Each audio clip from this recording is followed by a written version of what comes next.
आप सभी श्रोताओं को मेरा बहुत बहुत प्रणाम और मैं आप लोगों का अपने इस यूट्यूब चैनल हरी एवरीवेयर पे बहुत बहुत स्वागत करता हूँ। आज हमारी चर्चा का केंद्र है शिव परिवार। शिव परिवार की यदि हम बात करते हैं तो शिव परिवार में प्रत्येक सदस्य पूजनीय है और वंदनीय है। चाहे वो शिव जी के मस्तक पर उपस्थित गंगा माँ हो, चाहे वो चंद्रमा हो, चाहे शिव जी के वाहन नंदी महाराज हों, माता पार्वती हों, उनके वाहन शेर हों, गणेश जी हों, उनके वाहन चूहा हों, कार्तिकेय जी हों या उनके वाहन मयूर हों, सभी सदस्य पूजनीय हैं और वंदनीय हैं। कारण एक ही है, ये यही एक ऐसा परिवार है जो हर पल सत्संग में लीन रहता है।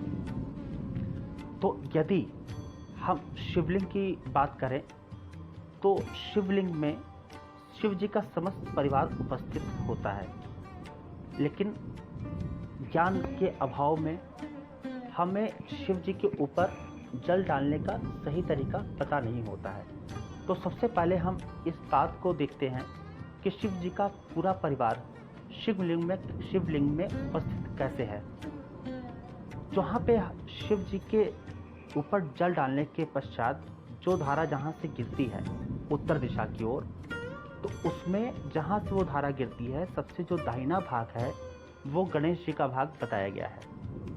जो बायां भाग है वो 6 मुख वाले कार्तिकेय जी का भाग बताया गया है, और जो उसके बीच में एक मोटी सी धारा होती है वो शिव जी की सबसे छोटी बेटी अशोक सुंदरी का भाग है।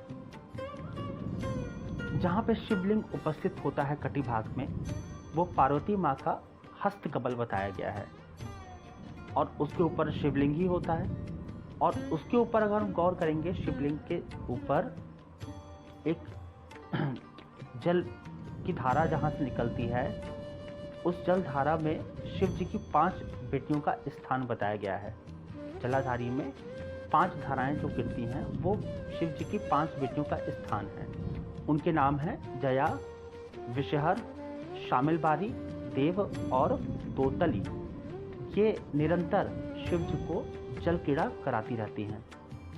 तो जल डालने का जो सही तरीका है, जब भी हम शिव जी के ऊपर जल डालने जाएं तो सर्वप्रथम लोटे का जो जल रहता है वो सबसे पहले जहाँ से जल निकलता है उसमें दाहिने भाग पे थोड़ा सा जल गिराइए, बाएं भाग पे कार्तिकेय जी को जल डालिए, फिर बीच वाले भाग में जो अशोक सुंदरी का भाग है वहाँ पे जल डालने के पश्चात जहाँ पे शिवलिंग उपस्थित है कटी भाग, जिसको पार्वती माँ का हस्तकमल कहा जाता है, वहाँ पे जल डालिए।